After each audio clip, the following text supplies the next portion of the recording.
Quanto mais tempo a gente fica em desenho, menos dinheiro a gente ganha.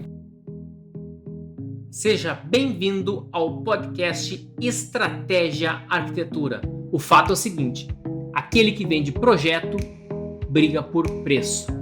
Aquele que vende assinatura escolhe o cliente com quem quer trabalhar. E o tema de hoje é os 7 maiores erros dos arquitetos ao abrirem o seu escritório. Bom, meu nome é Leonardo Mader, eu sou arquiteto formado no Brasil, moro hoje em Londres, lidero meu escritório tanto no Brasil quanto meus negócios aqui em Londres. O tema dessa live veio de uma ideia, até da live de ontem, né? Foi uma sugestão de uma arquiteta que está nos acompanhando, participando da live.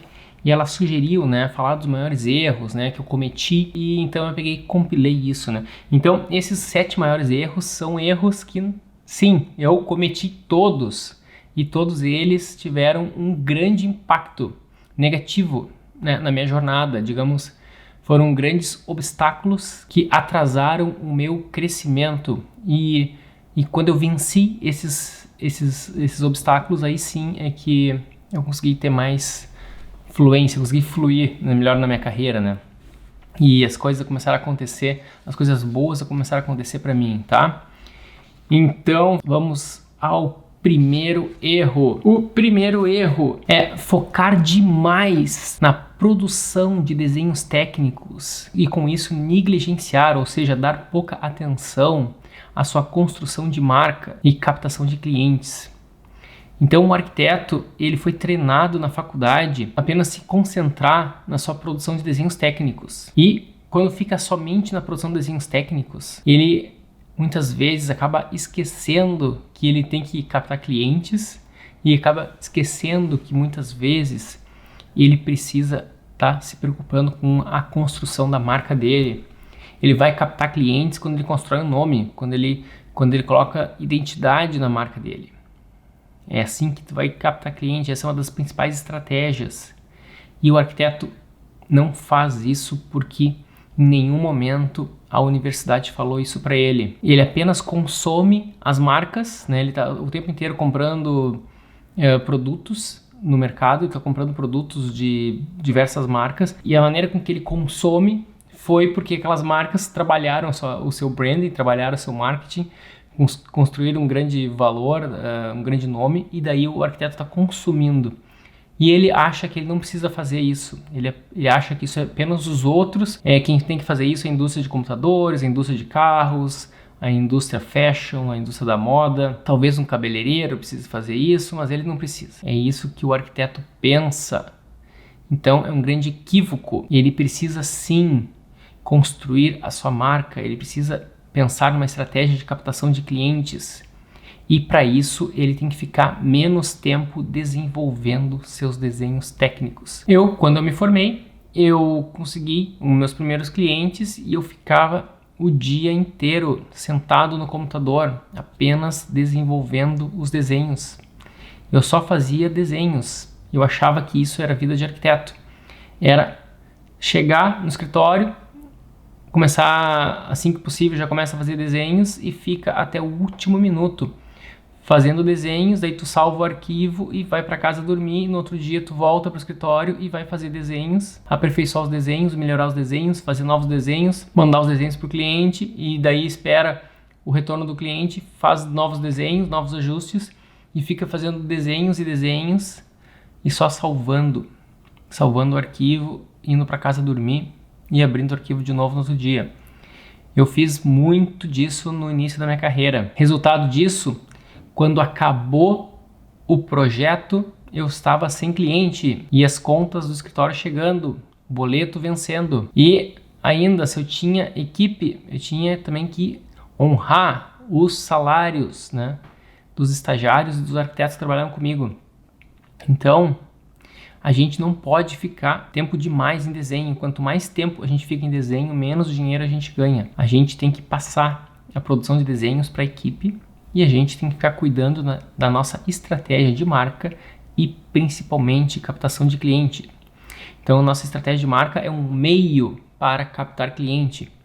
E quanto melhor a gente masteriza essa arte de captar clientes, quanto mais os clientes estão alinhados com a nossa arquitetura e também vão estar pegando o cliente certo, ele vai estar pagando mais pelo nosso serviço, aí sim a gente vai estar aumentando a qualidade do nosso serviço, das nossas entregas e aumentando a qualidade do nosso produto e principalmente a qualidade da nossa vida, porque a gente começa a entrar num fluxo sustentável e começa a ter mais prazer ao trabalhar. Mas daí tu pode pensar, Leonardo, mas eu adoro ficar produzindo desenhos, Leonardo. Eu amo ficar produzindo desenhos. Tem como eu delegar, contratar alguém para cuidar da estratégia de marca e captação de clientes para mim? Eu quero ficar fazendo desenhos. Olha, eu acho que é bem complicado, tá? Eu não conheço nenhum caso em que alguém delegou essa parte estratégica. Tu pode ter alguém para te auxiliar nisso. Tu pode ter uma gerente de vendas, um gerente de vendas que vai te ajudar a contatar clientes e, digamos, passar ele pelo funil de vendas. O erro número 2 é ficar apegado demais ao projeto a ponto de colocar em risco a sua relação com o cliente. Olha, vamos pensar um pouco, né? Quantos arquitetos vocês já viram, ou vocês mesmos já se depararam, que às vezes a gente se apega tanto ao projeto que quando o cliente pede uma mudança, a gente chega a ficar brabo com o cliente, fica irritado com o cliente, né? E tá resistindo àquela mudança porque vai estragar todo o projeto. Quantas vezes a gente não se deparou com esse sentimento? E olha como esse sentimento tem muito, já é uma consequência do primeiro erro. Como tu ficou muito tempo, tu ficou o dia inteiro, ou a semana inteira, ou o mês inteiro, ou ficou meses fazendo os desenhos do teu projeto, quando chega um feedback do cliente pedindo mudança, quando chega um feedback, sei lá, da prefeitura ou de qualquer condicionante externo, né? Não sei, alguém pode pedir, lá no Porto Alegre tem uma coisa chamada Quinto Comar, né? Vocês são sortudos, acho que vocês não têm isso. Então, muito já sofri, né, com os projetos, tinha que aprovar na aeronáutica, com o Quinto Comar, não é fácil. Então, tem condicionantes externos que pode vir e tem que mudar o projeto. O principal deles é o cliente. E a gente se apega ao projeto a ponto de não querer mudar e às vezes enfrenta o cliente, às vezes fica bravo com o cliente, às vezes a gente coloca em risco a nossa relação com o cliente. Deve ter alguns estressadinhos aqui que já brigaram com o cliente e a ponto de o cliente, digamos, cancelar, não continuar mais o projeto. Imagina só, tá? Então a gente faz toda uma empresa, a gente coloca bem bonito nosso site, que nosso serviço é um super atendimento ao cliente, a gente dá bola pro cliente, daí quando o cliente pede uma mudança, a gente briga com ele rompe conosco, finaliza o contrato e vai pro concorrente. E aí? Olha só que falta de congruência do que tu escreve no teu site e o que tu fala na tua descrição do teu postzinho do Instagram com o que tu tá fazendo no teu dia a dia, né? Então, tu fica focado demais na produção de desenhos técnicos, se apega àqueles desenhos e tu criou um laço afetivo com aqueles desenhos que ninguém pode mexer. É como se alguém estivesse arrancando a orelha do teu filho e daí o cliente pede uma mudança e tu briga com ele. Fica chateado. Mesmo que não seja a ponto de desgastar a relação a ponto de cancelar o contrato ou de descontinuar o contrato, mas apenas um atrito. E esse atrito, ele fica, digamos, psicológico, ele fica no inconsciente, e daí depois tu vai sugerir algumas questões, algumas sugestões para o cliente. Que tal a gente faz uma esquadria, um cinza escuro, uma cor bem escura, né, quase preto, e o cliente, não, quero branco, entendeu? Então, são coisas até muito sutis, assim, que pro cliente, ele nem sabe se ele quer branco, se ele quer preto, né? Ele só sugeriu uma coisa, ele quer o contrário porque ele ficou magoado de questões passadas, tá? É parecido com um relacionamento namorado-namorada, marido-mulher, não muda muito, tá bom? Como é que a gente resolve isso, então? A gente tem que se apegar ao cliente e não ao projeto. Se tem alguma coisa que tem que ficar apegado ao cliente. Ontem eu falei uma frase que eu achei bem bacana, né? Não me encarem mal, mas eu acho que se apaixone pelo cliente, entendeu? não pelo projeto. E o cliente é o cara que vai viabilizar, né? O erro 3 também já é consequência do 2. Encarar o cliente como um obstáculo e não como seu principal aliado para uma boa arquitetura. Olha só como isso é interessante, né? A gente, na faculdade, a gente aprendeu que projeto a gente faz da nossa cabeça, a gente senta, fecha o olho, pensa um que quer criar, olha umas referências e sai criando. E nunca ninguém disse pra mim, pelo menos na minha faculdade, que existe uma coisa chamada cliente. E na verdade é pra ele que a gente faz o projeto. E como lidar com o cliente, a gente nunca foi falado isso na faculdade, né? Logo que eu abri meu escritório, eu fiquei um pouco chateado quando eu descobri que eu tinha essa deficiência de atender cliente, que eu não sabia. E daí eu fiquei meio indignado com a faculdade. Depois eu entendi por quê. Porque geralmente professores não têm clientes. Em geral, eu não sei se até tem uma regra em universidades federais que o cara tem que ter dedicação exclusiva, ou seja, se ele der aula, ele não pode ter cliente, por exemplo, a esse ponto, tá? Então, talvez até a lei brasileira, ou pelo menos, eu não sei se isso acontece só em federais. Olha só que contrassenso, né? Tu entra numa faculdade e tu vai aprender com quem não pode exercer a profissão. Já começa por aí, tá? Acho que em particulares não tem esse problema. Acho que em particulares é mais comum os professores terem seu próprio escritório. Eu não estudei em particular, estudei na federal. Isso já ameniza. E mesmo assim, eu não sei se nas particulares tem que seguir com o currículo do MEC. Eu não sei se eles têm muita liberdade de inventar moda, né? Novas cadeiras, assim, principalmente mais ligado a negócio, né? Mas isso seria muito importante. Então, o cliente, ele não é o obstáculo. Ele é o nosso principal aliado para a nossa boa arquitetura. Porque no momento que tu tem uma relação boa com o cliente, tu vai ter muita facilidade de ter a aprovação das tuas grandes ideias, dos teus materiais, dos teus acabamentos que são mais caros do que o normal. Porque o cliente, a princípio, quando chegou no teu escritório, quando ele pisou a primeira vez, ele estava com um valor de metro quadrado em mente, de custo de obra. E o teu papel é educar ele durante o projeto que ele pode ter algo melhor. Tu tem que mostrar essa oportunidade para ele, que existe algo melhor, em primeiro lugar, e depois que ele pode algo melhor. Porque essa obra vai custar uma bela grana e ele vai ignorar essa oportunidade de ter algo melhor e vai ficar com feijão com arroz, entendeu? Então, eu não sei exatamente se seria ser bem isso, mas é quase como se fosse um coach, né? O coach tenta extrair o melhor do seu coach. Então a gente também tem que extrair o melhor do nosso cliente. A gente tem que incentivar ele a aumentar a régua, elevar a régua, né? Aumentar o seu nível, tá? Tem que ter um projeto mais qualificado.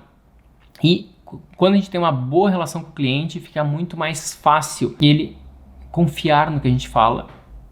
Ele vai então aceitar muito mais as nossas sugestões e vocês dois começam a dançar a mesma música. O arquiteto e o cliente dançando a mesma música é uma coisa incrível, é excelente. E o cliente começa a dar sugestões que vão estar alinhadas. As sugestões vão estar alinhadas com as tuas estratégias do que tu considera uma boa arquitetura. Então isso é dançar na mesma música. E eu tô falando isso e parece impossível, né? Mas eu tenho vários e vários clientes que me sugerem ideias que eu não tinha pensado e eu coloco em prática e ficam muito melhor do que as minhas originais. E o que significa isso? Que o cliente é melhor arquiteto que eu? Não, o cliente não é arquiteto, o cliente geralmente é médico, alguma coisa assim. Simplesmente o projeto entra numa sinergia em que um está querendo ajudar o outro. O cliente pede uma extravagância, ele pede ele tem um pedido que é muito diferente do comum e tu te esforça para atender esse pedido. Sem ferir a tua arquitetura, tá? Mas tu te esforça para atender esse pedido. O cliente sente que tu tá atendendo e ele vai querer retribuir com outras. Depois tu vai pedir uma outra, vai falar uma outra. Vai dar uma outra sugestão, vai falar da esquadria, ele vai aceitar, né, a tua cor de esquadria que tu sugeriu, tá? E por aí vai. E depois tu vai sugerir, quem sabe a gente faz toda essa fachada com bastante madeira. Isso não estava nem perto do orçamento dele. Mas se tu construir essa boa relação com ele, ele vai repensar o budget da obra e ele pode recalcular e sim, pode investir muito mais. Isso é, de certa forma, é um marketing que a gente faz durante o projeto. Isso pode ser considerado também persuasão, pode ser considerado influência, pode ser considerado bom relacionamento. Tanto faz o nome, tá? O nome não importa. Interessa o cliente entrou com um pensamento de fazer uma coisa mais simples e ao final do processo ele está fazendo alguma coisa muito mais bacana e isso está muito mais alinhado com a tua estratégia de construção de marca e tua estratégia de boa arquitetura. É possível fazer isso. Então construa uma ótima relação com o cliente, tá? Então vamos para o erro número 4. A gente sai vendendo projeto. A gente acha que o cliente quer projeto, mas o cliente não quer projeto. O cliente quer obra pronta. Então esse é um erro. O erro número 4 é esse. É vender projeto ao invés de vender o sonho da casa pronta, tá? Eu não estou dizendo que vocês têm que fazer obra e assumir a obra, mas vocês têm que falar da obra pronta. Não só pensar que vocês estão vendendo projeto. O projeto é só um meio, é só um veículo para chegar lá. Por exemplo, é como se fosse uma viagem de avião. O destino vamos supor, a Europa. Tu quer visitar Paris, tu quer passear pela Torre Eiffel, tu quer conhecer a bela capital dos sonhos, né? A capital romântica.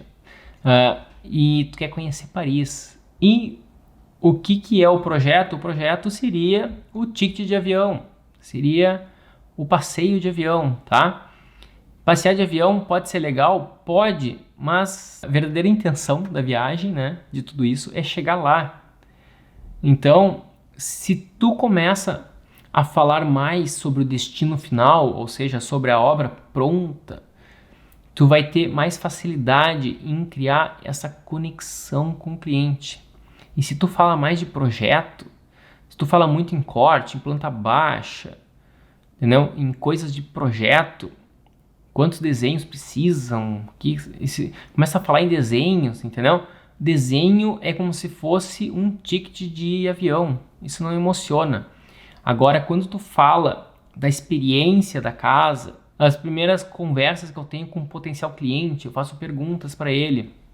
Eu nunca vou perguntar se ele quer um projeto mais completo ou quer um projeto mais simples. Não é isso, essa pergunta não existe no universo de um cliente. Né? Ele quer ir para Paris, digamos assim. Então o que ele quer? Ele quer uma casa. E eu faço ele viver essa experiência. Ok, então que tipo de casa tu queres? Eu quero uma casa com tantos quartos, tal, entendeu? Tantas vagas de garagem. Ok, mas como é essa casa? Como é essa casa dos teus sonhos? Opa, daí agora, quando eu chego nessa pergunta, que é bem no início, aí tem uma linha que eu rompi. É a linha que ele vai agora entrar no emocional dele. Até então ele foi racional. Daí começa a entrar no emocional. E se tá o casal junto, melhor ainda. Daí eles começam a falar. Olha, na verdade eu sempre quis uma coisa um pouco diferente. Quando ele começa a falar isso, que eu queria uma casa um pouco diferente, aí sim tu tá entrando no emocional dele. E tu começa a fazer ele viver essa casa. Ele tá falando pra ti, ele tá construindo mentalmente. De certa forma, até tu tá participando dessa construção da casa, do destino final na cabeça dele. E isso tu vai levar tanto desde as primeiras conversas até o final do projeto. Ou seja, até o início da obra, até a obra, entendeu? Até onde tu estiver acompanhando. Tu sempre vai levar o cliente a ficar imaginando a casa pronta, né? A obra pronta. Então a tua conversa vai ser sempre sobre isso, tá? Qualquer coisa que tu quiser pedir, tu vai sempre vincular a obra pronta. Isso é importante para a obra pronta, entendeu? Eu preciso que tu assine essas pranchas aqui para a prefeitura, porque assim a gente vai poder iniciar a obra e ela vai, né? E ele vai conseguir enxergar porque ele precisa assinar aquelas pranchas. Senão, se ele só dizer para ele, precisa assinar esse projeto, entendeu? Só assinar um projeto é uma coisa chata, entendeu? Agora, se ele tá dando mais um passo em direção àquela obra, aquele sonho, aí sim tu tá criando uma conexão, tá sempre reforçando a conexão emocional com ele e tu tá sempre Qualquer pedido que tu faça, tu tá deixando ele cada vez mais perto da onde ele quer realmente estar, tá? Então, é tudo uma questão de história. Depende da narrativa que tu usa para pedir as mesmas coisas. Então, não é para tu mudar, basicamente tu não tem que mudar o jeito que tu faz o projeto nesse caso. É só a história que tu conta que é diferente, tá? Então, esse aqui foi o erro número 4. Achar que o cliente quer projeto enquanto o cliente quer é a obra pronta. Ele quer estar vivendo na obra pronta, tá? Então, usa mais essa questão da vivência da obra pronta que tu vai te beneficiar bastante. O erro número 5 é vender atributos técnicos. Quando tu vai te vender no Instagram, quando tu vai te vender no teu site, tu vai te vender em algum lugar, tu tem que vender, o que tu não deve vender são atributos técnicos. Atributos técnicos, tu ativa apenas o lado racional do teu prospecto. E se tu ativa o lado racional do teu prospecto, a tendência é que o cérebro dele, o neocórtex, vai começar a ficar pensando e ele não vai fechar negócio contigo, porque quem fecha a venda não é o neocórtex, não é o cérebro racional, é o lado mais emocional do cliente, tá? Tu tem que ativar a emoção. E como é que Leonardo, se eu não vou vender desenhos técnicos, o que eu vou vender então? Né? Porque tem gente que vai dizer assim, olha, tem que fazer comigo o projeto porque eu sou o cara que mais detalha nessa cidade. Os meus projetos são os mais perfeitos, nunca tem problema de projeto. Os meus projetos são super detalhados, eu sou o único escritório da cidade que faço tantos detalhes, faço tantos cortes, e o meu memorial descritivo é o mais completo de toda a região. Tu vai falar isso pro cliente. O cliente vai... ele, sei lá, ele não vai conectar com ele, entendeu? A chance é que tu não vai fechar negócio com ele. E daí, se tu falar do emocional, como é que se conversa com o emocional de alguém? Tu vai falar dos benefícios que o teu projeto traz. Vamos supor, tu faz desenhos técnicos, né? Faz renders de desenhos técnicos e conversa com os responsáveis da obra e faz alguma coisa de tramitação, de projeto legal. Basicamente isso é o serviço de um arquiteto, né? Só que se tu falar assim, fica chato, fica sem graça e o cliente quer pagar muito pouco. Agora, assim, vamos fazer uma analogia, tá? Lembra do café? Se tu comprar os grãozinhos de café, é uma coisa muito barata, um punhadinho de grãos de café. É uma coisa que custa pouquíssimos centavos. E se tu torrar ele e passar uma água, entendeu? Já fica um cafezinho do bar ali. Já dá pra cobrar mais. Daí, se tu coloca isso num belo café na tua cidade, muito bonitão, com uma bela praça, uma musiquinha, já dá pra cobrar mais.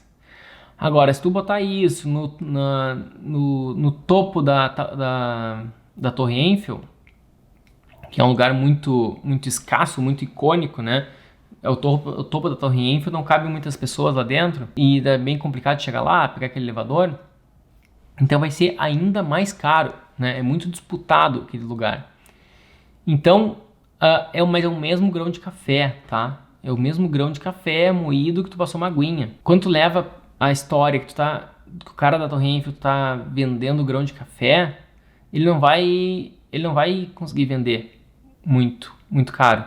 Agora, se ele vender a experiência de tu tá no ponto mais alto de Paris, enxergando toda a cidade, entendeu? Porque Paris é toda baixinha e plana. Daí tem aquela Torre Eiffel ali que ela tá, né, furando o céu. Tu enxerga toda a cidade, uma vista panorâmica incrível, única, que vai marcar para sempre a experiência da tua vida.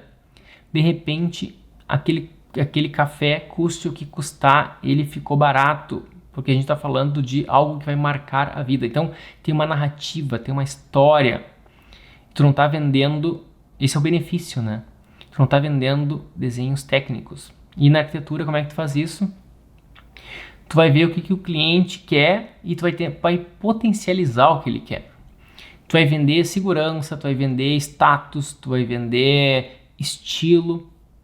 Imagina um cara gastando uma grana, gastando 5 milhões e ele tá com uma casa desatualizada, com uma arquitetura velha. Imagina, né? Se tu conseguir contar essa história pro teu cliente, que ele vai gastar 800 mil reais reformando o apartamento e ele gastou 800 mil reais e o apartamento está com cara de anos 2000, né? Ou com uma cara antiga, ou está antiquado.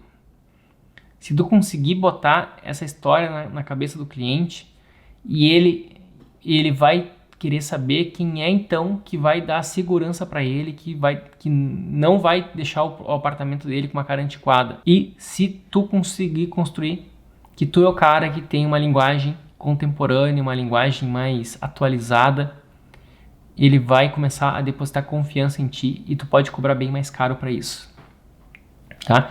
Então tu não tá vendendo número de desenhos, eu entrego tantos cortes, tantas vistas. Não, tu tá vendendo uma segurança, um status pro teu cliente, um estilo. Isso é mega importante. Vou para o erro 6, então. O erro 6 é aqui, quero ver quem não comete esse até hoje, tá? É centralizar a criação dos projetos ao invés de treinar a equipe e delegar a criação. Eu, por muito tempo, centralizei a criação dos projetos. Eu centralizava. Então, tudo... Na arquitetura, o que não se cria, né? Tem que criar quase tudo, né? E o arquiteto que funda o escritório, que cria o escritório, os fundadores, geralmente eles estão centralizando a criação dos projetos e centralizam por anos e anos. E o escritório não cresce e ele não identificou o porquê que o escritório não cresce. Esse é um dos motivos. E quando vai formar uma equipe, tu tem que começar a fazer o download, né, para a cabeça das pessoas. Tu tem que começar a treinar a pessoa sobre o teu processo criativo. Quando eu comecei a fazer isso, o meu escritório começou a escalar. Eu comecei a tocar muitos projetos ao mesmo tempo. Isso é mais fácil do que parece, porque um projeto demora um certo tempo para fazer. Então, tu não vai passar tudo isso num único dia. Como é que se faz isso? Eu comecei a botar cada arquiteto, né? Eram arquitetos recém-formados, eu contratava, e cada arquiteto cuidava de um projeto. E daí, a cada etapa que ia passando do projeto, eu dizia o que tinha que ser feito. E daí, depois eles pegavam o segundo projeto, eles já sabiam um pouco do que tinha que fazer, já conseguiam fazer mais rápido o segundo. E nisso eu estava ajudando. E quando vinha o terceiro, era mais fácil ainda, entendeu? Até que chega um ponto que só chega um projeto, só passa para eles e o pessoal já sai fazendo muita coisa sozinho. E daí tu começa a cuidar só de questões mais estratégicas. Ou seja, o teu tempo envolvido do projeto começa a despencar. E tu começa a ter tempo para cuidar daquilo que eu falei do erro 1, né? Tu começa a cuidar da tua estratégia de construção de marca e das tuas estratégias de captação de clientes. Isso é um sinal de amadurecimento do teu negócio. Esse aí eu vejo que é bem comum ainda, tá? Então todos esses erros eu cometi todos. Agora eu vou para o último erro. Eu escolhi 7, tá? Para falar dos 7 maiores erros que eu cometi todos, inclusive. E o último erro, o 7º erro, é achar que na arquitetura não é necessário estruturar o seu marketing e não pensar a longo prazo. Então, muitos são os arquitetos que acham que é necessário apenas sair vendendo o projeto e pagar contas, né? A faculdade nem isso chegou a discutir direito, então as pessoas finalizam a faculdade e acham que vai ser isso, que vai ser a vida profissional. Só que a gente está vivendo em 2020, nesse momento, enquanto eu faço essa live com vocês. As transformações estão vindo mais rápidas agora do que aconteceram antes. E a gente precisa de pensamento a longo prazo. E o que vai acontecer a longo prazo? A tecnologia vai vai engolir vários processos da arquitetura e dependendo do processo que tu trabalha, vai ser engolido. Processos repetitivos serão os primeiros a ser engolidos. Se tu tá focado demais em produção de executivo, o teu trabalho vai ser engolido rapidinho. E se tu tá mais na questão criativa dos projetos, tu vai demorar mais, entendeu? Vai ser a última coisa que a tecnologia vai conseguir engolir. Vai ser a última. E mesmo assim, eu acho que ela sempre vai ser valorizado um projeto humano, tá? Um projeto de criação humana. Então a parte criativa é a mais importante de todas. E como é que a gente vai vender essa questão criativa e nos proteger a longo prazo? A gente precisa estar estruturando um marketing.